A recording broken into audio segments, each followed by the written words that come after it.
My name is Che Rupari. I'm the brand and campaign.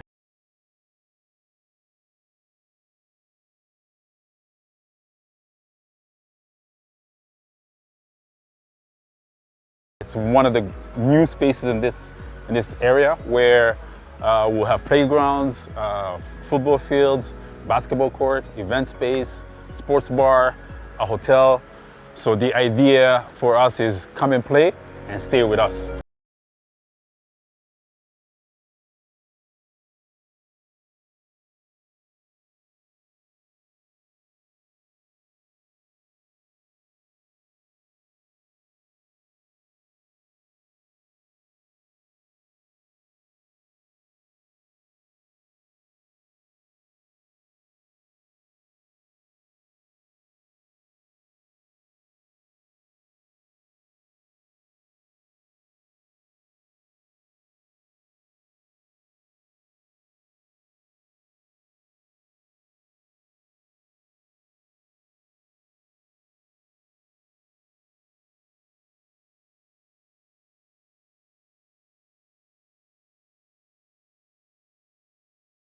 Give you a picture.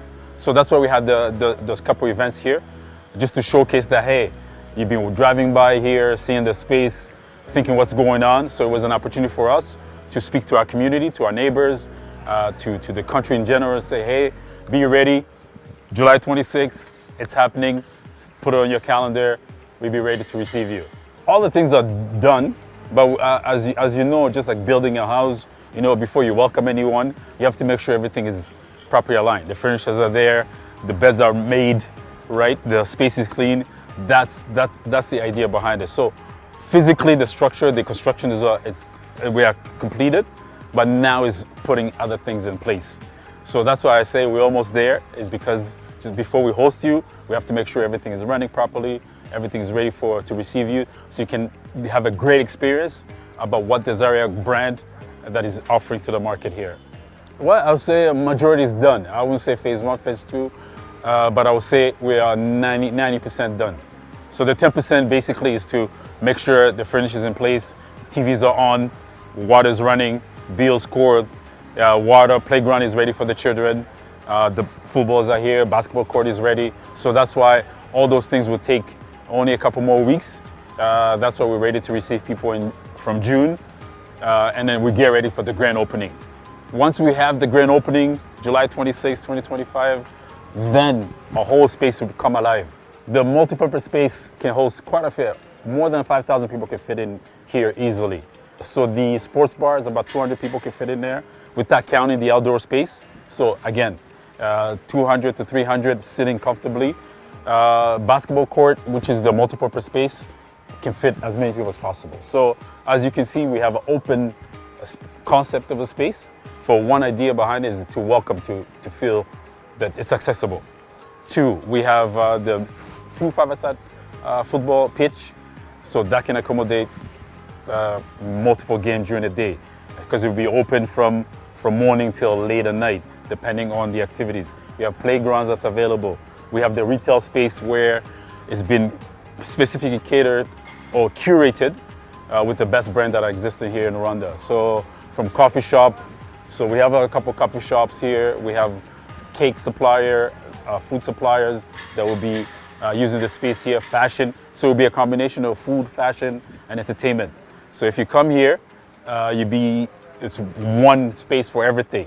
You come play basketball, play football, watch a game at the bar, relax. If you're too tired to drive, we have a hotel, 80-room hotel available for you to rest. So the theme basically is to come and play and rest with us. So overall, the space can accommodate multiple events. So if you want 1,000 plus, create a space where creatives, athletes, creative in general, in arts, culture, can find a place where they can collaborate, create something amazing. So one of the elements, sports is one of the venues where it tends to unite people, bring people together. So being Zaria, basketball is at the center, football, Zaria court, as it said, basketball, I myself being ex-basketball player, for fun, obviously, we know what teamwork is all about. So having a space that has a sports team because sports unite people, and an opportunity to interact and collaborate culturally through sports, through art, through food. We needed to create a space where young people can find their voice. Obviously through having different events. So when we say our target audience is young, the young, vibrant African youth or Rwandan youth, is because most places you have no place to hang out. As we have experienced, if you've seen ourselves, yes, I'm a bit older, but we need spaces where people can come hang out, talk to each other, collaborate. So having a space that encompasses hospitality, entertainment, food, sports becomes super ideal for creativity. So in the long run, yes, you might look and say, hey, we need to make the money back. We strongly believe that will be made back. We don't necessarily say it's to be made back in this amount of time, but by having these spaces, we'll make money. But the overriding theme is to create spaces for people to interact, young African youth to interact, to connect. So if we're able to achieve that impact aspect, we strongly believe that kind of impact will translate positive economically as well. So vision is impact first and economics after. We have a podcast studio. Obviously, it will be accessible through renting, etc. Once we complete, we have different pricing for different spaces. But overriding general idea is that when you have those kind of spaces, as we know, podcasting is very popular with a younger audience. People don't consume media as they used to. So having that additional space here, we think it would be beneficial to the community or to the ecosystem in general. So right now, we have a co-working space, which has partnered with LAX. They'll be managing that space, but it will be accessible to the community in general. So there might be a membership aspect to it, but again, to emphasis, it's about access and connection and collaboration. If we're able to do that, the encouragement of creating those spaces is about collaboration. Through collaboration, great things will come out of it. A 25 million investment. When we look at the construction site, we had more than 1,000 people full-time, 700 full-time employees, and out of that 700, 30% were women. So looking at the gender balance in the construction industry. There was also more than 2,000 employees, casual employees, who went through the site. So overall, through casual employees with other partners, you're looking at more than $1 billion Rwandan francs that have contributed to the economy. For the construction part, for the past 2 years, you have 700 people full-time employed. So that has an impact not only through the workers, through the community, because then the staff will pay school, housing, etc., all the needs that comes with creating employment. Once the construction is finished, we are fully operational. We have more than 300 full-time jobs that will be created here. So huge impact to not only to the economy, Rwandan economy, also to the vision of what Zaria Court can be a role model to other African continents. Kagame. Our vision is come and play. Zaria Court repurposes an existing property in Kigali to become a hub for social and cultural gatherings, sports enthusiasts, sports, entertainment, Africa's and culture, booming middle class, and, then have the youth, while creating dignified jobs and our vision incubating new first, come and play businesses. and then stay with us. So The images in display general, the court's design, we'll be green contributing spaces, to another hotel, aspect of, and courtyards, of among other Rwanda facilities. by using Inside, look the renderings reveal using well-lit ecosystem, units, a swimming sports pool ecosystem. spaces, So the interesting thing about the restaurants and one parking of the space retail as well. space here, the hotel. Zaria Court is Kigali's location repurposed. and smart technology This hotel has a integration huge are also history, evident long in the history in images, Rwandan showcasing its So this convenience used to be and Hotel modern Mahoro, approach to urban living. Before These renderings the were genocide drawn against by the Tutsi in NL Rwanda. Designs This and is where Architecture, United Nation with Design Zaria and used to stay Urbanism here. practice based in And after the Amsterdam, genocide, Netherlands. in the process of reuniting It was the country, founded by the Kamal Gakata courts Adeyemi, were a here as well. Nigerian architect, So all urbanist, these and spaces creative has been researcher. repurposed to make them usable again. So even though we have a tough history with the spaces behind us, we are making it in a positive and impactful way for the future generation of Rwanda. So the majority of repurposing the building, obviously most of the stuff were made here in Rwanda. So the furnishing, majority of furnishing in the hotel the wood is Rwandan sourced, about 90% of it. Only 10% came from outside. So majority of the material that's being used here in Rwanda are from source here in Rwanda. Obviously there are things that came up from outside, but the majority, if you talk about construction, wood, material, all those are locally sourced.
When you look at Zaria Court, I don't want you to look at this as just a venue, because this is where sports, entertainment, culture, community, this is where it all comes together for us to build something that's gonna outlast us, something that's much bigger than us.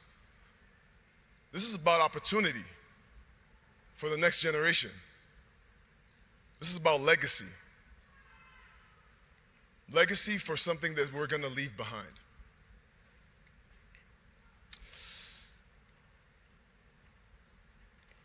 I think so much about this being about Africa stepping boldly into its future.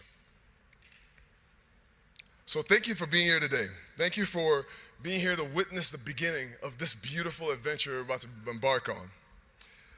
So let's celebrate, let's dream, let's build this together. All right, so welcome to the launch of Zaria Court, Kigali.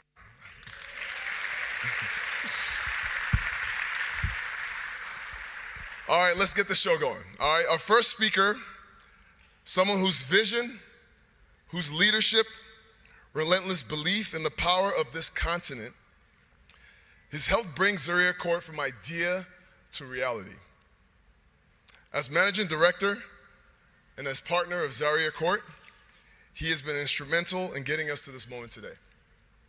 Please join me in welcoming a driving force behind this project, a true believer in Africa's potential, Mr. Andrew Feinstein.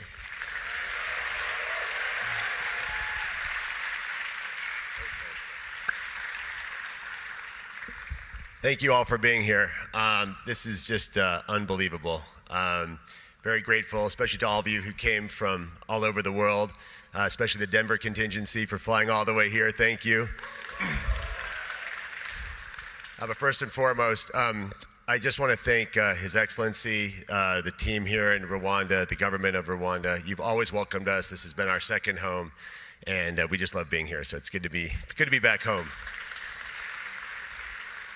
You know, when you put a project together like this, a lot of people work on this, and you know, rather than just list every single name, I thought what we could do today is share the sequencing of how this came together, and utilize that as a way to share who was involved and thank them. So I'm sorry to read off my phone, but it is 2025. We're allowed to do these things. And I just don't want to miss some of the key people. So I appreciate Festus using the word vision, but a project like this, it starts with vision. And that vision really starts with you, Your Excellency, and with you, Masai. Without your vision and your evangelism for sports and entertainment infrastructure on this continent, Zaria Court wouldn't be here. So let's start there with thanking you. So a few years ago, after the BK Arena was delivered, I had the privilege of touring this site with His Excellency, with Masai, and we had a conversation about what else can we do in this precinct, and we came up with this concept of a sports, entertainment, and cultural district. And so I tapped on a really good friend of mine, a longtime colleague named Levi Johnson. Levi's over there. Levi and I have always had this desire to work on urban infrastructure in Africa. So they don't teach you this in business school, but if you're going to do a Pan-African real estate business, you've got to make sure your wife is on board. Really important. Really, really important. So my next phone call was to my brilliant and beautiful wife, Sarah.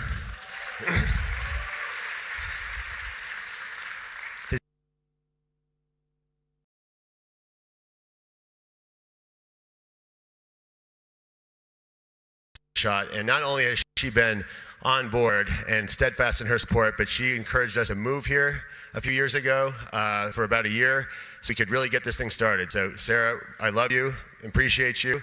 Thank you. All right, so I'm going to go through a few more names. If we clap with everyone, we're going to be here for a while. So let's just hold our applause to the end. Thank you.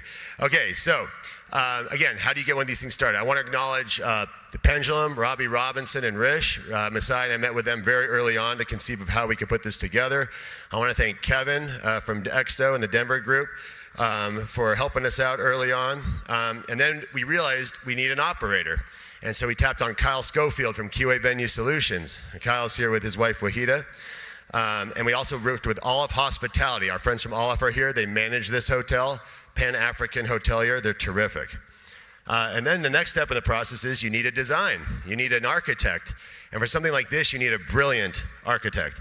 And we worked with Kunle Adiyami and Baron from NLE. And then we have to start thinking about, well, how are you going to team in a Rwandan team? Our shareholders, Helio Sports and Entertainment Group, RSSB, and our consortium of shareholders, thank you. Project management, Mace is here. James, Grace, team. Grace has been incredible. She's here somewhere. Thank you, Grace. Architecture, local architecture, FBW. Construction, real contractors. We worked with a local construction firm. They did a great job. Great job. IT services with Clayton, Sarah, and Andy. CJ, thank you for helping get this thing to the finish line on the development side. Leasing, we've got these great tenants. Please visit our tenants and start spending some money there. And then now we have an active management team with Waleed and Che. So thank you guys for helping get this thing done. We really appreciate it. One more quick one. You can join me. It's okay. Masai, I want to thank you for being a great friend, a great partner. I want to thank your family, Ramatu and the kids, for being here with us from day one. It means a lot. And I think we should all thank the Giants of Africa family, the Giants of Africa family. Giants in Africa and Zaria are like first cousins. We're like first cousins. And we collaborate, we work together, we play together, and it's been an incredible collaboration. So thank you, Giants of Africa, and thank you for having us this week, and back to Festus. Of course, thank you. One more time for Mr. Andrew.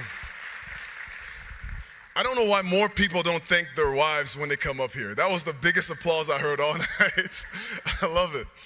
All right, when I think of the next speaker, what I think of is African excellence. The word vision comes to mind again. I think of leadership. Not just in basketball. All I hear is him championing the African continent. And in a lot of ways, he's the reason why we're all here today. You know, we talk about how one man can change the world. Well, we're witnessing it right now. We can see one man changing the environment around him. It's inspiring to me. He's an NBA champion, business leader, global philanthropist. But for Masai Ujiri, the real victory has always been closer to home. It's been right here in Africa.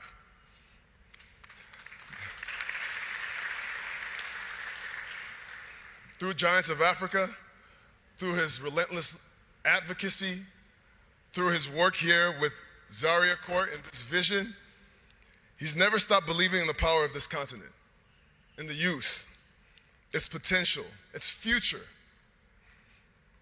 His career is not just about building teams. It's been about building an ecosystem.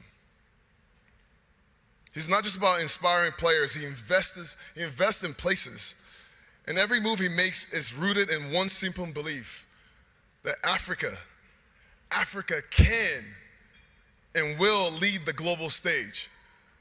I love this thing that you say, Masai, all the time. Africa, we are coming. I want you guys to say that with me. Africa, we are coming. Africa, we are coming. That's right. Please join me in welcoming a true champion on and off the court, a son of the continent, a visionary, and a builder of futures. Masai Ujiri, ladies and gentlemen.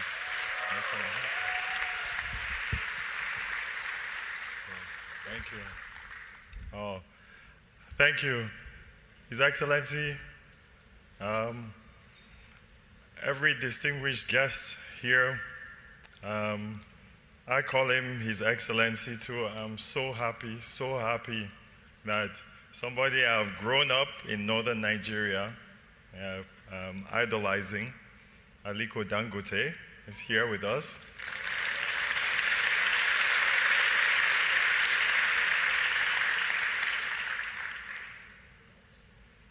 To all our beautiful families, Kigali is home.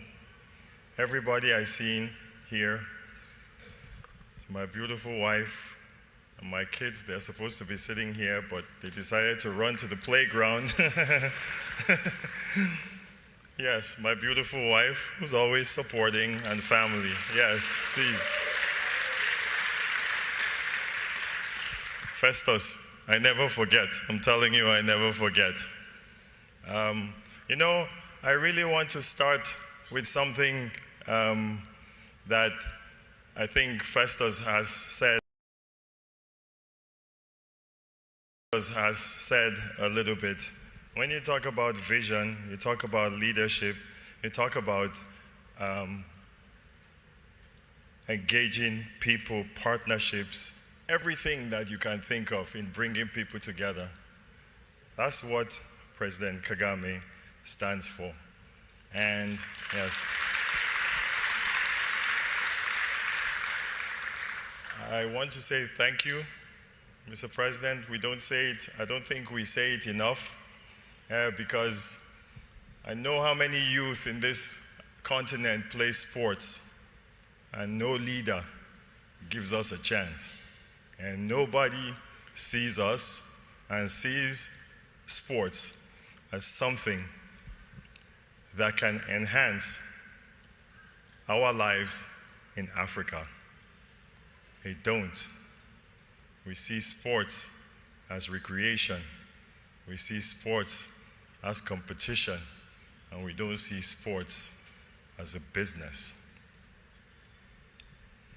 President Kagame has seen sports as a business, an economic driver that can really, really develop a country and our continent. We need that chance. You see this court here?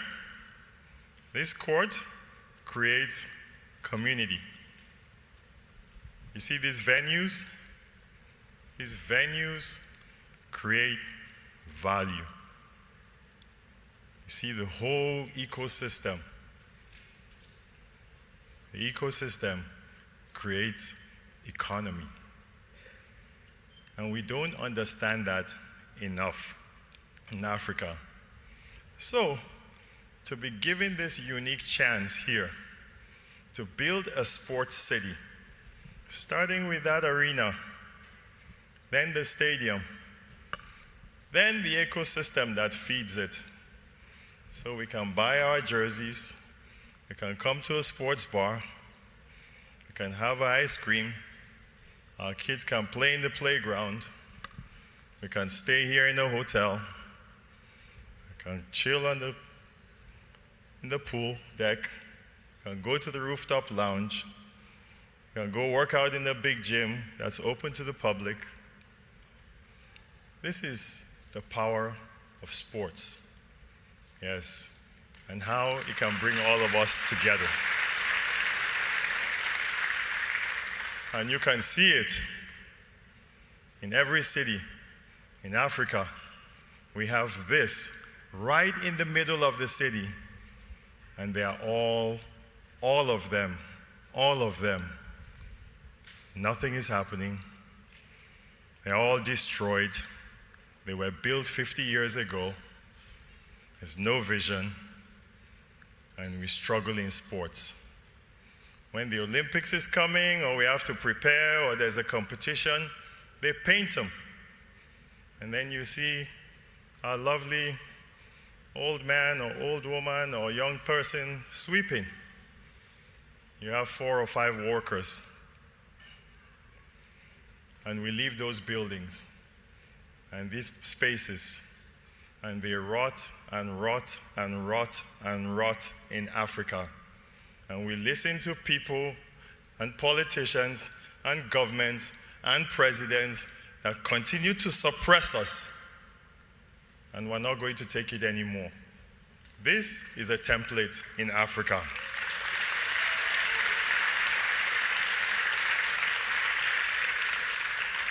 So His Excellency, we're going to force them now to do it. Yes, we're going to force all these people to build, yes, and to grow. We can't keep complaining in Africa that they don't want to do it, that is bad politics, that is this. Now we are going to take the issue to them. Yes, we're going to do it. And we're going to show this template. This is a template in Africa to create that ecosystem. We have the artists, the sportsmen, the comedians, the chefs, everybody that you can think of. We monetize. Yes. Why can't we have BK Arena? It's the same as Scotiabank. Why can't we have naming rights? Yes. Why can't we do all of that? Yes. Why can't Burna Boy, Davido, Tiwa, Uncle Waffles, all these people, why can't they tour in our continent? We can't do a tour in our own continent. Yes, it's wild to think about it. And we sit here and we look at it and we let it happen. Meanwhile, our youth continue to grow and continue to be big and continue to be talented. Yes, why can't Pascal, why can't Embiid, why can't all these guys come and play in our arenas, in our own continent? Why? Yes, why? Why not going to sit down and look at this and let it happen? Yes? And they even helped it by giving me 1 year off.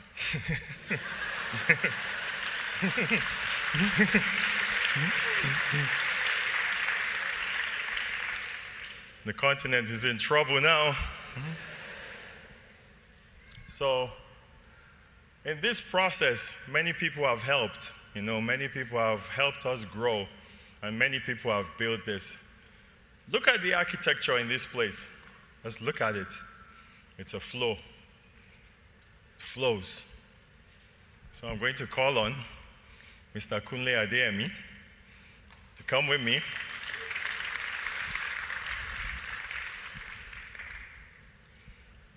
I called Kunle up and I said, we're building, we're growing, we're trying to do this.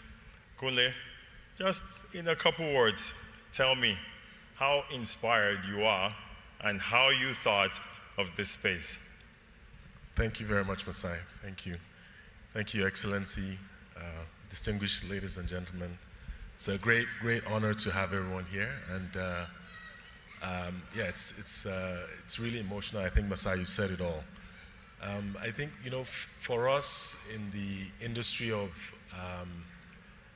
transforming vision, as Masai and the great leaders have, into material form, space, it's really around how to project excellence, taking something that we already have that seemed quite ordinary to become something extraordinary. And that's what we did here, something we already have. It was a building that has been here since the 70s, 80s, and we looked around, we looked at what we could do here to just make it a place of vision, like you've really explained, and to ensure that there's inspiration and ambition for the young ones. I think this is a space that we hope can inspire, can allow people to be, to learn from the leaders and to learn from the leadership that we have here. So we do hope that this space actually achieves the visions that you've set out, and we trust that hopefully in the next years, the young ones playing around will become even greater future leaders, as we see here. Thanks. Thank you.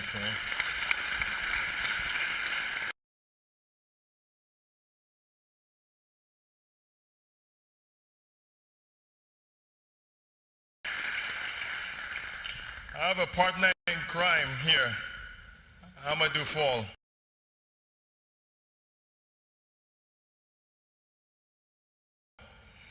Jess, do we have a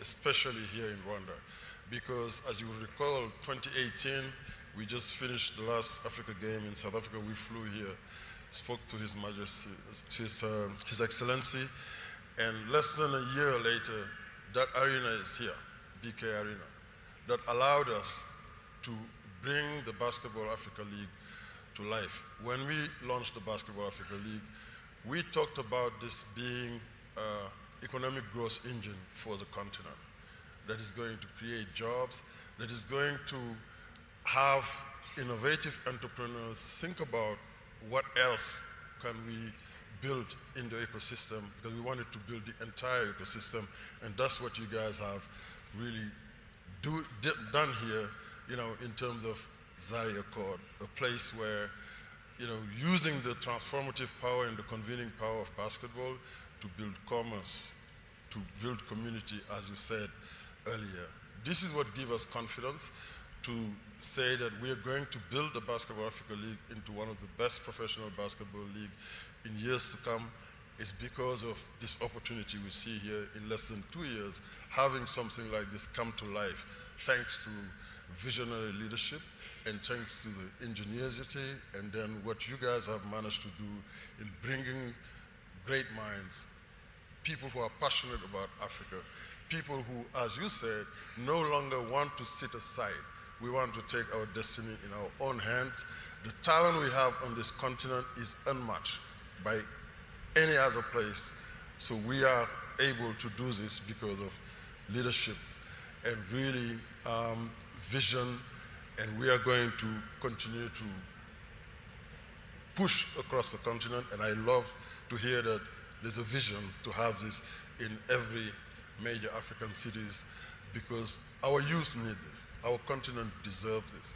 This is about Africa having a presence on the global stage and in a big way. Thank you. Thanks, Amadou. Thank you. That's awesome. So I'm going to give a couple shout-outs, and they don't like me giving the shout-outs. So somebody that's made this thing move a little and really works hard, and I call her, or I'll tell my wife, call her, Ange Kagame. She doesn't want me to mention her. Yes, she's a driving force, and keep going because you're building, you're growing. My boy Fred Swanika, I know you've, ALX they occupied that workspace over there. Thank you for your vision. When we did the groundbreaking, we walked through some of the spaces, and Fred said to me, I'm getting that space, keep that space for me. And you came through with it. Achaleke, my boy, right there, investor in this. Thank you for your support. You're great. Nelly, my Minister of Sports, yesterday your speech was incredible. You've given us so much encouragement with Giants of Africa and everything we're doing here. So thank you. Women in sports, yes, let's move. Speaking about women in sports, Claire, can you come up here for 1 second? Yeah.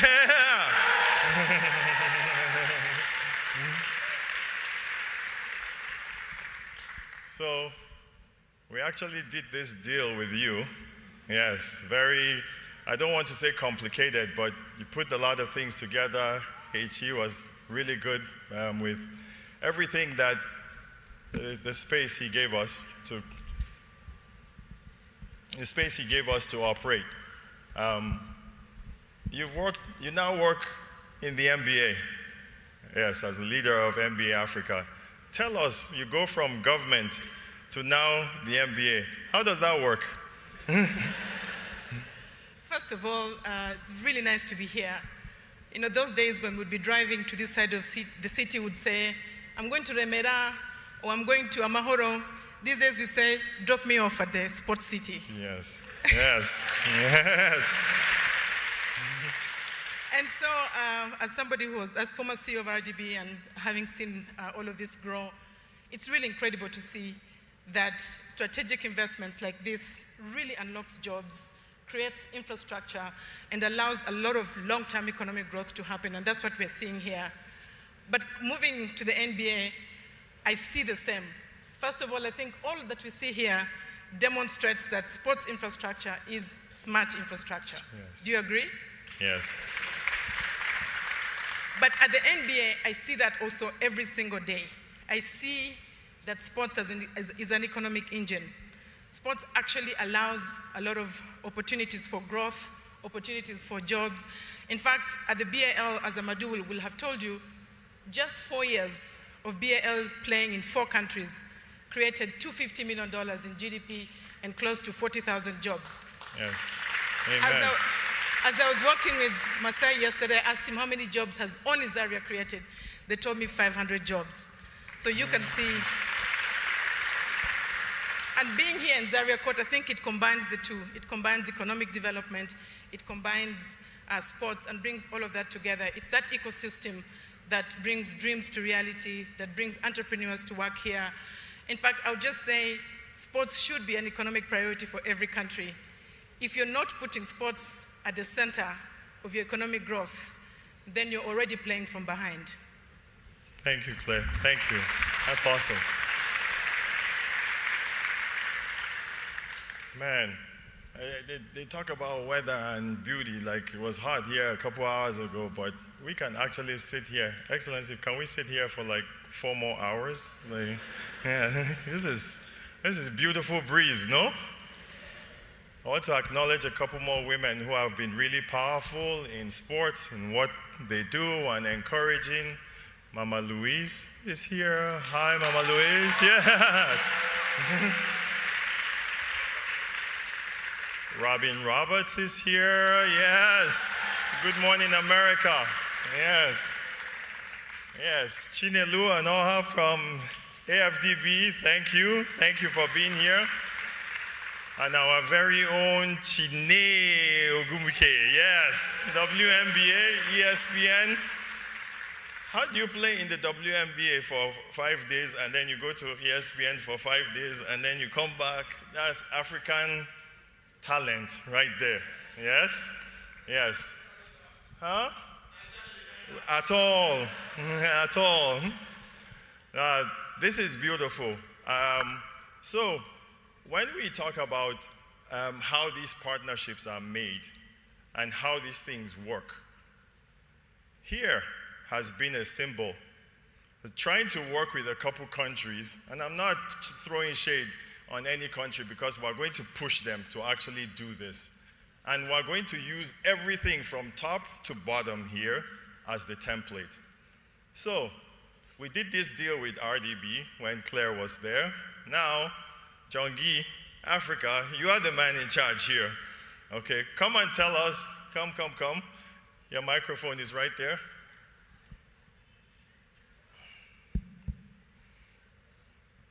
So, the scope of your work is big. I've seen you in Germany, seen you in LA, seen you in All Star, seen you in all these places trying to do deals and trying to bring partnerships here. Tell us how some of this stuff works, the BAL, MBA, all those things, and how you guys are really, really involved in that. Thank you very much, Masai. I think, let me start from the role of governments, and I'll discuss it from two angles. A lot has been said about the importance of visionary leadership. For us, the vision was very clear early on. It was about positioning Rwanda as a global hub for investment, for tourism, and sports, as well as innovation. So laying out the vision once it's clear is the first part. The really difficult part to getting us to where we are today, an actual sports city, is the enormous amount of coordination required behind the scene. There's a little bit of the Ministry of Sports here. There's a little bit of RDB, a little bit of COK, the city of Kigali. There's a little bit of the police in making sure that we have a secured environment. And even, Mr. Aliko, a little bit of making it easier to travel to Rwanda by removing visas on arrival. Yes. I know you're a big proponent of that. A little bit of Rwanda. So my point being, Masai, it requires beyond the vision tremendous amounts of consistency and discipline in execution over time, decades sometimes. So thank you, Your Excellency, for keeping us really aligned in terms of the vision and executing in a disciplined and dedicated manner, because this is where it's challenging. As far as once the vision is cleared, the role of government is really to set up the right policy, legal, and institutional environment to remove pain points and friction and create a space where people like you, Masai, can come and deploy their ingenuity and their creative expression. There is no way that government could have thought of something this type of mix, but the way you've highlighted it, is really the objective. We focus on creating the enabling environment, but in turn, there's always a hope that we get people like you to believe in our story and to come and invest here, their time, their energy, and their resources. So thank you very much, Masai, for what you've done here. Please give him a very big round of applause. This is my last point, Masai. As far as what we do, in the government, it's not just RDB, it's really the whole of government that works as an investment facilitation machine, if you wish. It won't stop here. We make a big promise. You have invested now, and we are going to accompany you along your journey so that you recoup your investment as quickly as possible and you reinvest. Thank you very much, Masai. Thank you. Thank you all. Thank you.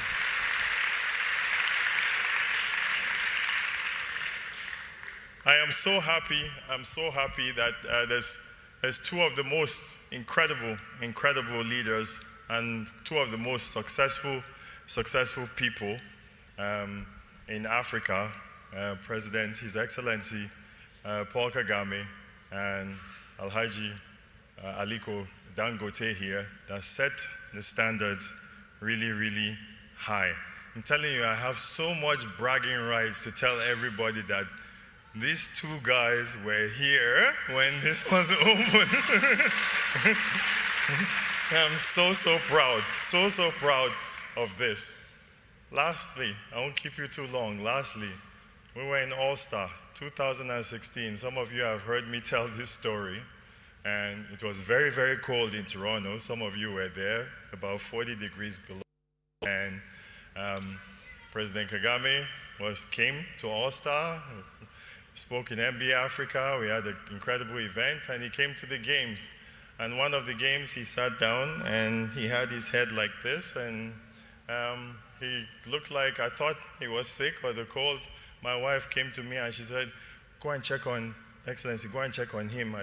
He might be sick, because he hadn't put his head up for a while. And I went to check on him. And when I asked him if he was okay, he asked me, how much does it cost to build an arena like this?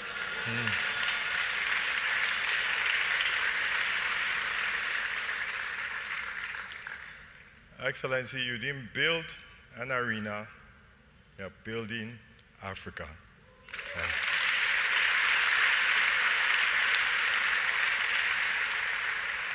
We got a video to play? Yes? Thank you. Thank you.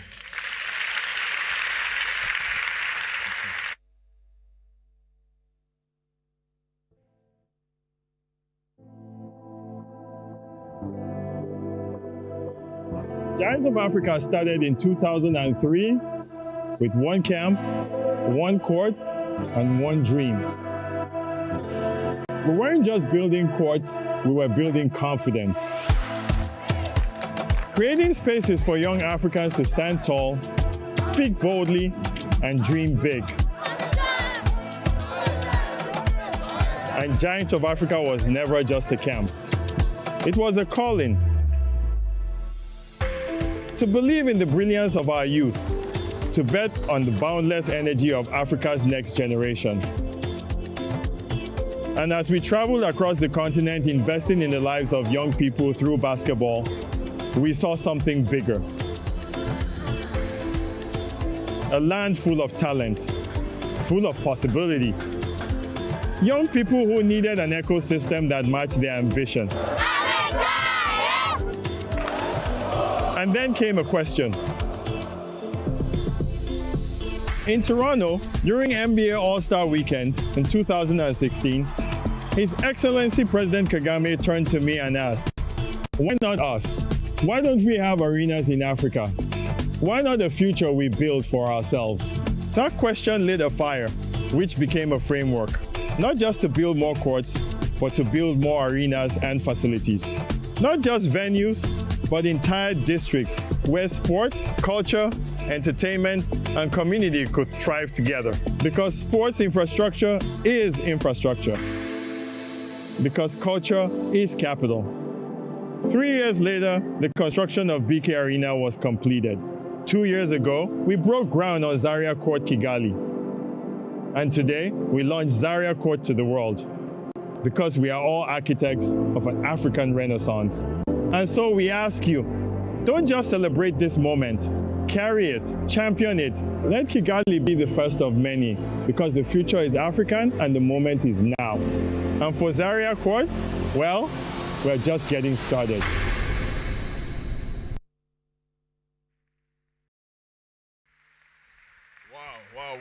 Wow. I am so inspired, Masai. This is beautiful. I'll tell you guys a quick story. I remember when I was growing up in Nigeria, I thought that I only had 3 options. Shanae, can you remind me what the options are for what you're going to be when you grow up? Doctor, lawyer, engineer. And I had to convince my parents that I wanted to play basketball. I was like, no, but you don't understand. I can get a scholarship this way. There was a real fight. And now my mom is with all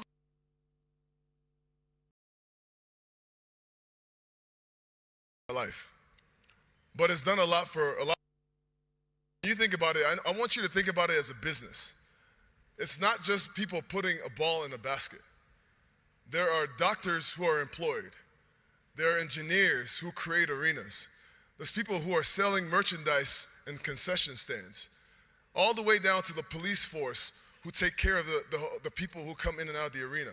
Everybody has a job because of basketball. And I'm so proud and honored to welcome our next guest because of him, all of this is possible. A leader whose vision has not only shaped Rwanda's future, has also inspired an entire continent to think bigger, to build smarter, to believe in itself. His Excellency President Paul Kagame, understands the true measure of leadership is not in words, but it's in action. A leader who invests in his people, in his country, and in the kind of infrastructure, physical, cultural, economic, that transforms nations from the ground up. Under his leadership, Rwanda has become a global model for progress, for innovation, for resilience. And perhaps nowhere is that more evident than in this investment in sports, in entertainment, and in cultural ecosystems. Areas that are too often overlooked, but he is championed as essential to identity, unity, and long-term prosperity. This Zaria court Kigali. This entire Kigali sports city, it stands as a living testament to his belief that world-class African infrastructure should not be the exception, it should be the expectation.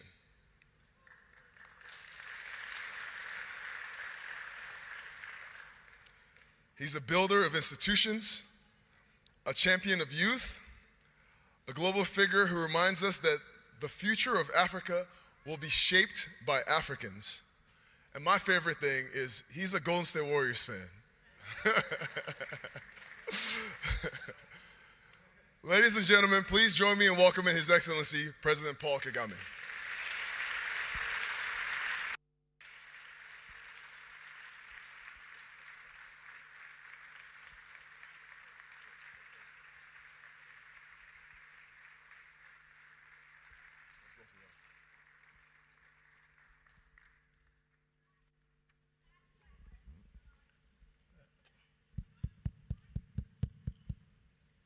Excellency, welcome.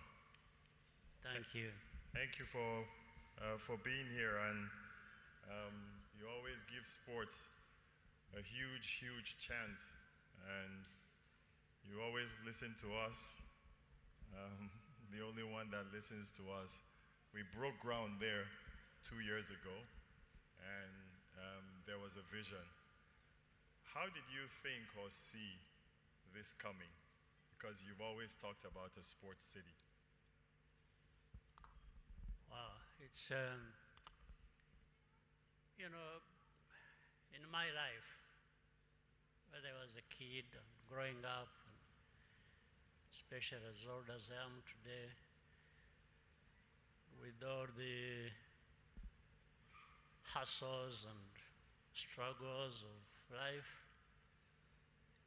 I learned one thing. I wasn't a sportsman by any standard. Up to now, I don't have very good ideas to do business, and so many other things. There are many things I'm not capable of doing. But I learned that I'm capable of doing something.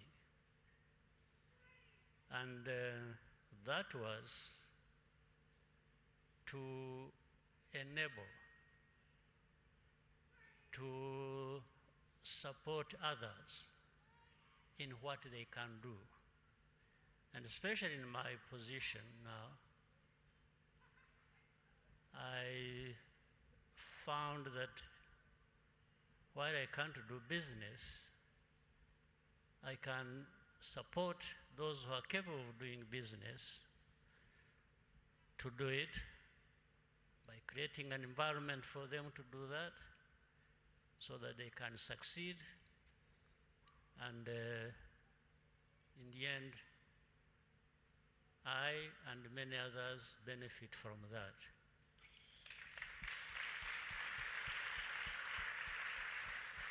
Same thing as sports. I wasn't a sportsman, at least not playing sports. I was a sportsman at heart. I thought more about that, and even thought about what I missed if I had been able to do sports. I was always thinking, now that I haven't been able, how much I missed in that. So bringing together those two things, again in my position, given my background, my history and my struggles, I set out to always say, I can't do nothing. I always have to do something.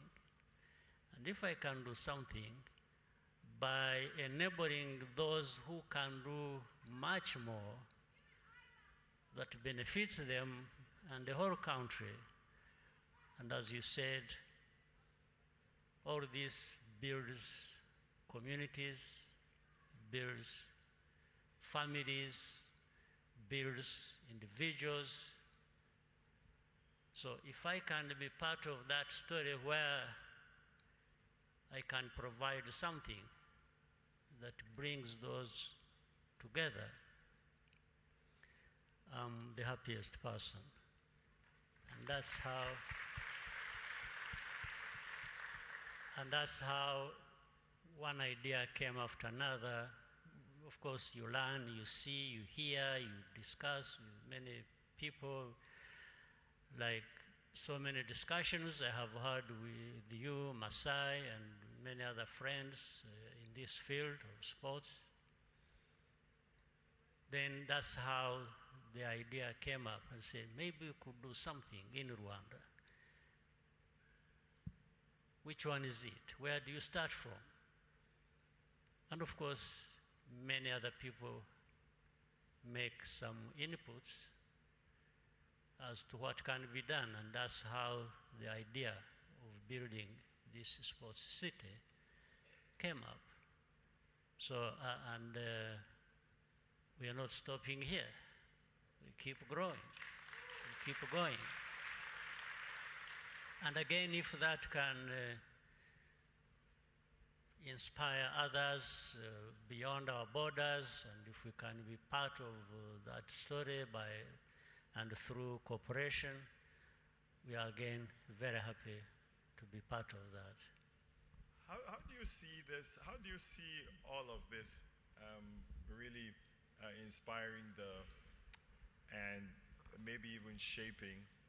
I think some people don't see sports, entertainment, and culture even shaping an economy, shaping a country. How do you think you are known now for the person who has really brought sports to the forefront in Africa, separate from AFCON, but in terms of the business, how do you see it shaping economics and countries in the future? It does a lot. It has already done it. It's not just the future. And I think many people here and beyond see it for what it is. You've already seen the benefits when we talked about the numbers in terms of employment in this area of sports. When you talk about what, for example, the arena, the stadium, and it's already happening. People are taking notice of that and counting and knowing that it has employed so many, it has brought in so much. And that interaction around of people here in Rwanda with the rest of the world speaks volumes in terms of value. So it has already brought in a lot. And it's a question of growing that. And we also know that statistics show that even across Africa, in terms of sports, it's running into billions as to what sports can bring to the continent. Tens of billions. So they shouldn't just be hearing this as a story. I think what we do as leaders at different levels is to encourage people to be part of realizing that story and reaping the benefits. And it's happening, so it's no longer something you just listen to and think it is for others and not for you. Now people believe. They start by believing, and when they start by believing and see things happening, then they believe even more and get more involved, and I mean, the sky is the limit. I have a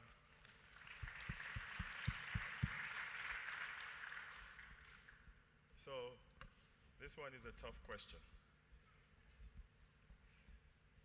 How do you use your influence and your leadership and what you've done to get to other leaders to believe in this or to see it? Because a lot of them don't see sports and entertainment in this way.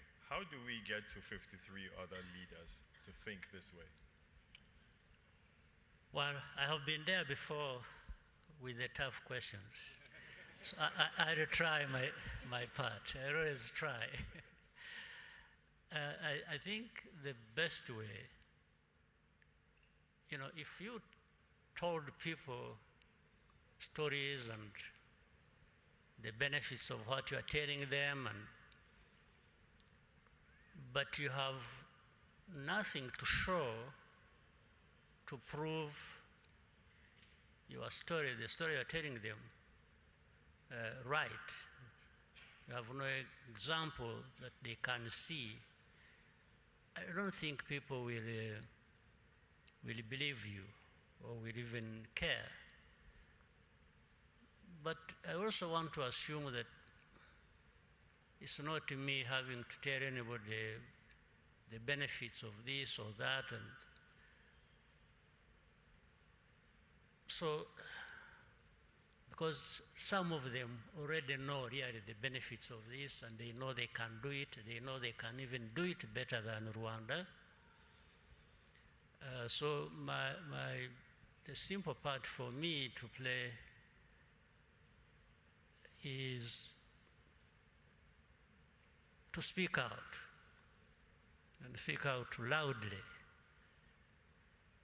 and show what is possible and the benefits, and also demonstrate what I'm talking about that has already happened here in my country and how beneficial it is, as an example. So from their understanding and from their seeing the examples, I think maybe out of 10, you will convince 2, 3, and they'll feel the sense of urgency to do that kind of thing themselves. Then you keep trying. Maybe another time, you win another 2, you win another 3 over to what the discussion is about. It's not going to tell people stories, you see, or even you can't give them instructions, you must do this, you must do that. No. They have their own right and to the business they want to do for themselves, for their countries. But you can always share the experience and the benefits, and also that calls upon more cooperation among ourselves, being honest with each other, and sharing as much as we can. But for me, I always tell them the little things people talk about Rwanda, and they highlight some kind of success story. Yes, they can actually do better, much better than Rwanda, because they have almost everything to do that. And it is to the benefit of their own people. There is no country across Africa, no nation that doesn't have young people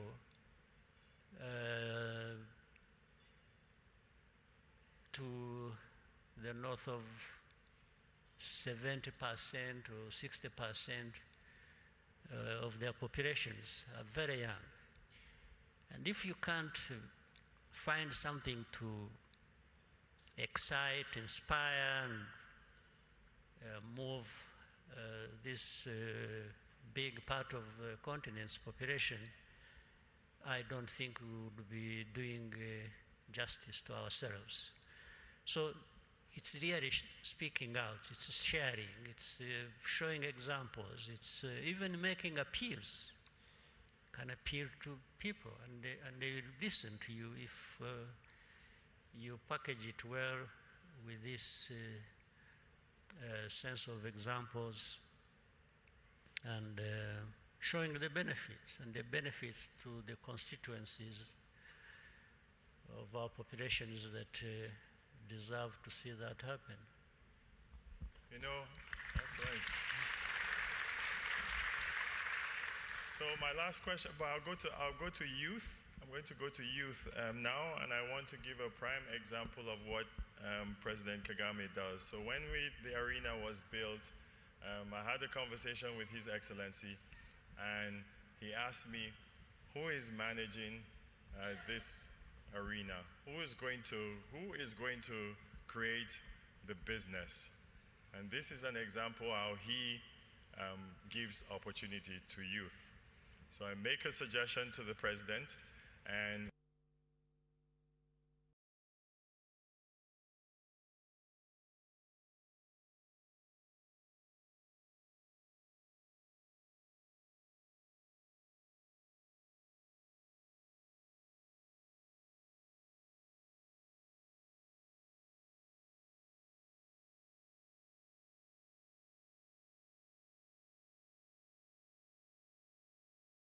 President, 1 second, okay? You guys have seen him. He manages all these properties, okay? All these properties. And the reason why I stand here is why we have to bring all of this together. Yes? We have to manage that arena. We have to manage this property. We have to manage the stadium. President Kagame has redone and rebuilt an incredible 60,000-seater stadium. 45, sorry, 45. I added 15. Yes. And this young man came in here, and he came and presented to myself and Claire and Andrew on how he sees the vision of managing this. We went and presented this to His Excellency, and he said, why don't you give this young man a chance? Okay? And look at where it is now. Carl, in 2 words, tell me how this thing is going, and tell Excellency how it's going. In 2 words?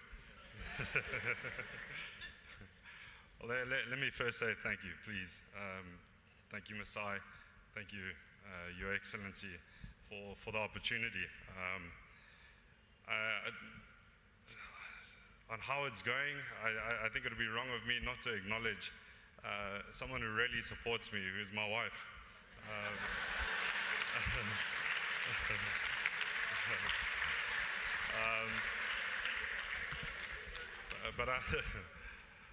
Yeah, exactly. Festus would have had me there. But no, look, I think from our side, you know, the way we look at it is, it's one thing building this beautiful infrastructure. It's another thing breathing life into it. And you know, that's really the aspect of commercialization. I learned that in my young days, of how do you commercialize assets. And that for us, the way we look at it is people. People is our currency. And that's what we focus on, is how do you create spaces for people to come together, for people to convene, to interact with each other. And for us, our focus is always creating that space, and you can see this today at Zaria Court. We've literally brought that together and created this ecosystem that we constantly speak about, that allows for us to bring people in. And I'll leave with one last point, which I'm extremely proud about, because today, 3 years later, it still reigns supreme, is that we focused on people, and we focused on the human currency, and today we still sit with the largest naming right deal in Africa. I say that with all pride. Thank you. Thank you. A youth that has been given incredible opportunity by His Excellency here. His Excellency, the youth, there's a movement. You saw the kids in the arena yesterday. First thing you said to me today when we saw each other this afternoon, you asked about the kids, you asked what they were doing. You've given so many youth opportunity. We brought 350 kids from all over Africa to the Giants of Africa Festival. But it's not just that. It's not even just sports. It's in everything.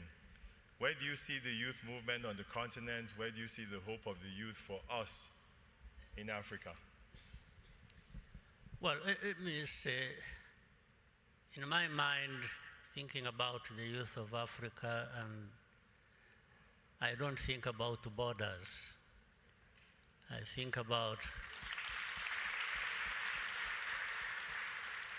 and in fact, the story told of the young person we gave opportunity to manage this, it demonstrates that. You know, in the past, well, some of the things we've done is really to change the mindset, primarily, of how to go about things. Ordinarily, if you, at the time you are looking for people to manage this place, somebody could have come to you and say, you know, well, let's go and look for a Rwandan who can do it. Why do you bring anybody from somewhere else? That happens very frequently in many other places. But we did not hesitate, and because of what the story I'm just telling, we could not hesitate that the person who is capable of showing that he can do it comes from another country. So we freely accept that, and that's how really we've changed things here. So for the youth, we need to make sure that everything we do simply translates their potential, their hidden talent into reality. And we have to keep investing in them directly, but also in the facilities that can help them utilize or bring out this talent and to benefit them, but also to benefit their communities. And the youth, we will always have to tell our young people to start by believing in themselves and therefore believing in their place, in their continent. Without that belief, it becomes more difficult to translate this potential into reality that we are talking about. So for the young people, we just, they are the first asset the continent has. The rest come following that. But they must also believe in that and see that, and therefore work hard and work as much as the opportunity provided across the continent provides them. So what else can I say? Yeah.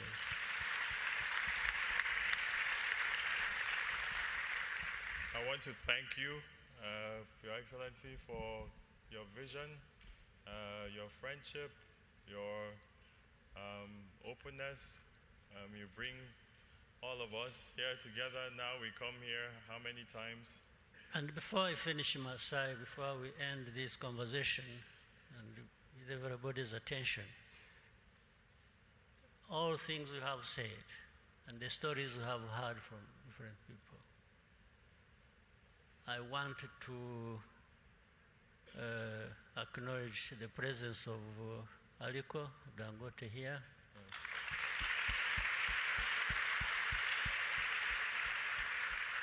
And for additional reason other than what was, there are many reasons, but I want to add one important one. He's behind an idea and also built on some of the frustrations we expressed here on the stage. Yes. About where the continent is and where it should be and so on. He has brought up an idea of African Renaissance, which was mentioned. And this has been to galvanize the understanding, the support, the buy-in of our continent, whether leaders, political leaders of different places, business leaders and others, to really focus on what is it that can take Africa from where it is and put it where it should be, and not have that story remain just as a story, but something that translates into tangible results. So he's been behind that, and I just want to express that some of us are very happy to work with him and other leaders. They have already had a meeting here in Kigali, and many other meetings will be held, but to really look at what, and maybe working also with the African Union in the settings of it provides. So thank you very much, Alhaji Dangote.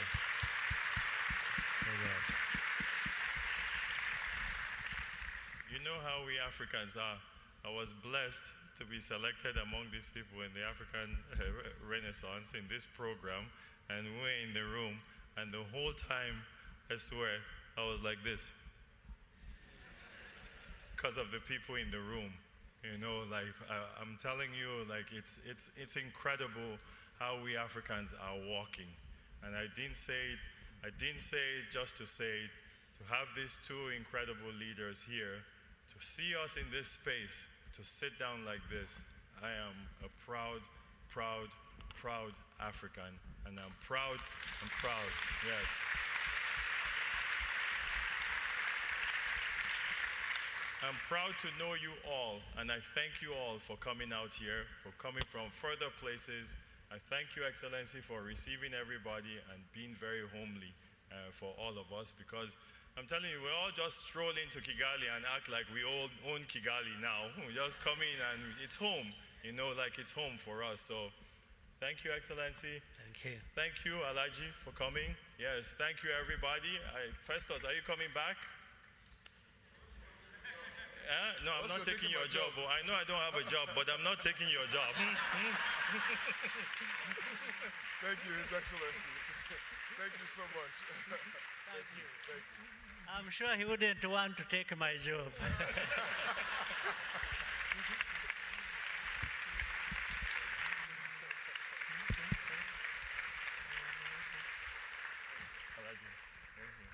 So many amazing things were just said. I try to leave every event with something that I've learned along the way. People ask me all the time, what is it like to win an NBA championship? What is that like? You know, I'll tell you something that sports have brought to my life. Sports has taught me discipline. It has taught me teamwork. It has taught me perseverance and persistence. But the biggest thing I learned in sports was what my college coach taught me, Kevin Stallings. He said, it's amazing what can be accomplished when nobody cares who gets the glory.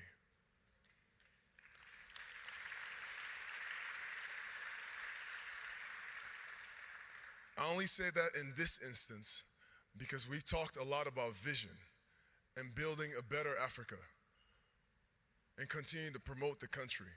But that is on all of us. And I even urge our leaders to take the young people, while we're still optimistic and we're excited and we're energetic, take us along with you so we can build this future that we're talking about. But each and every one of us, for me in basketball, I had to set a screen for Steph Curry every day. So when you see Steph Curry hitting all those shots, you see the back of my jersey in the shot every time. So I'm like, yeah, that's me. Pause, Mom. You see me right there. But I'm so proud of all the records he gets to break, because that's my job. My job was to do that. My job is not to be the person hitting the threes. My job is to set the screen.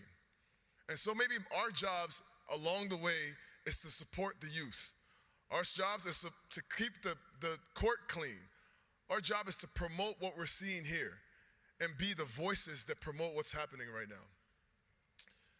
So on behalf of the entire Zaria court team, I want to thank everybody for being here, because this was not just a launch. This is a global launch of Zaria Court Kigali, okay?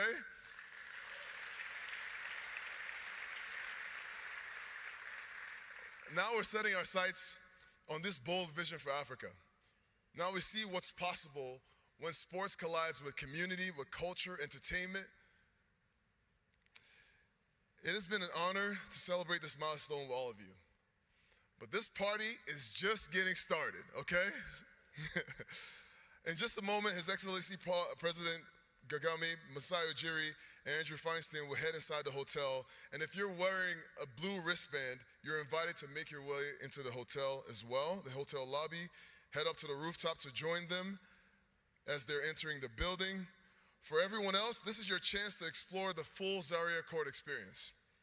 Your food and drink cards are here to encourage you to explore the retail, grab a drink, taste something delicious. Support our amazing retailers. Ku musozo aho umukuru w'igihugu nyakubahwa Paul Kagame niwe wayifunguye ku mugaragaro. Zaria Court ni inyubako ihuriyemo ibikorwa bitandukanye yaba ibya siporo, ibijyanye n'umuco, hoteli, iguriro, ahakorerwa imyitozo ngororamubiri, hari amaresitora n'ibindi. Zaria Court ni inyubako y'umushoramari akaba n'umufatanyabikorwa wa leta y'u Rwanda ndetse niwe washinze iserukiramuco rya Giants of Africa riri kubera hano i Kigali muri minsi ryatangiye ku munsi w'ejo. Tubabwire ko umuhango wo gufungura Zaria Court witabiriwe n'abantu batandukanye barimo abayobozi mu nzego zitandukanye yaba mu Rwanda, muri Afrika n'ahandi hirya no hino ku isi. Harimo kandi abafite aho bahurira n'imikino n'imyidagaduro, harimo abashoramari batandukanye, harimo umuryango n'inshuti za Masai Ujiri. Rero bamwe mu bitabiriye harimo kandi na bamwe mu bitabiriye iserukira